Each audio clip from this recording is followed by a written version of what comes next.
사랑의 기술이라는 책은 제목 그대로 사랑은 기술이다라는 견해를 전제로 하고 있는 책입니다. 하지만 대부분의 현대인들은 사랑을 즐거운 감정이라고 믿고 있습니다.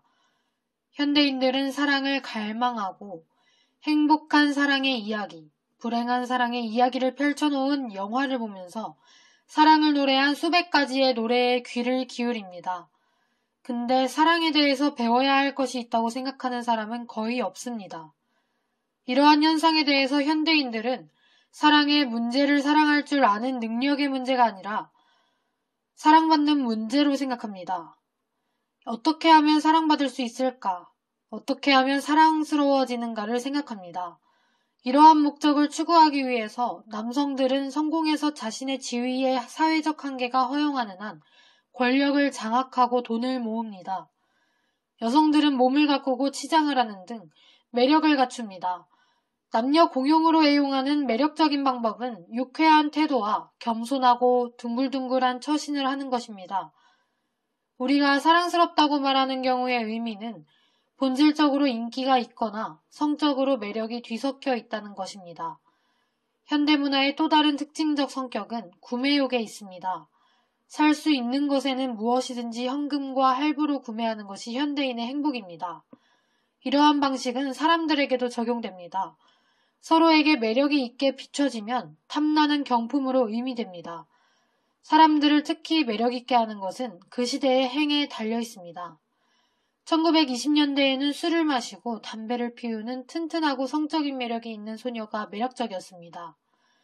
오늘날의 유행은 오히려 가정적이면서 얌전하기를 요구하고 있습니다.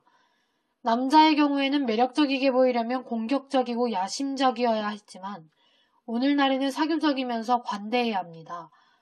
서로 자기 자신의 교환 가치의 한계를 고려하면서 최고의 대상을 찾아내겠다고 느낄 때 두 사람은 사랑에 빠질 수 있습니다.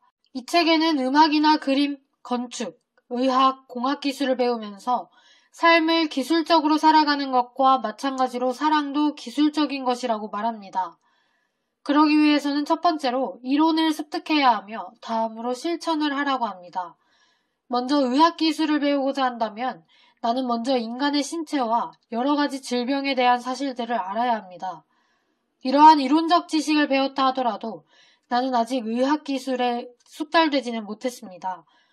상당한 실무를 거친 다음에야 비로소 의학기술에 숙달되고 마침내 이론적 지식과 실천의 기술이 합치될 것입니다. 하지만 이런 이론과 실천 외에도 필수적인 요인은 궁극적인 관심사가 되어야 합니다. 현대인들은 사랑의 경우 명백히 실패하고 있으면서도 왜 사랑의 기술을 배우지 않으려고 할까요? 그 이유는 사랑을 갈망하지만 더 중요한 것은 일과 성공, 돈, 그리고 권력이 중요하다고 생각되기 때문입니다. 사랑의 기술이라는 책에서는 사랑의 이론을 검토하고 사랑의 실천을 검토한 내용을 담고 있습니다. 그리고 사랑의 대상에 있어서는 특정한 사람과의 관계가 아닌 세계 전체와의 관계를 결정하는 태도와 성격의 방향이라고 합니다. 사람들은 사랑이 활동이라고 생각하고 단지 올바른 대상을 찾아내는 것이 필요하다고 생각합니다. 근데 이 태도는 그림을 그리고 싶어 하면서도 기술은 배우지 않고 대상만을 찾아내면 아름답게 그릴 수 있다고 주장하는 태도로 비유할 수 있습니다. 이 책은 사랑의 기술을 이론으로 풀어낸 책입니다. 현재 제가 대학원에 다니고 있는데 교수님께서 모든 연구의 시작은 이론으로 시작하는 것이라고 말씀하셨습니다.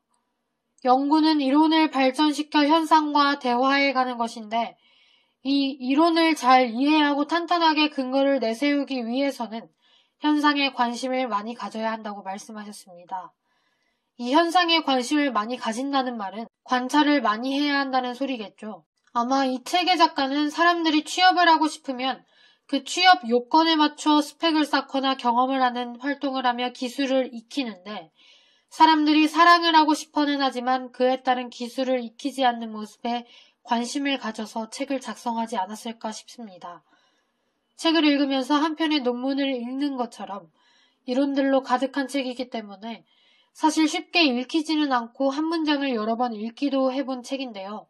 그래도 사람들이 기본적으로 하는 행동들에 대해서 심리적인 요소도 알아볼 수 있는 책이었습니다. 그리고 또한 부모님의 역할이 어떠한 아이의 정서를 형성하는지까지도 알아볼 수 있었습니다.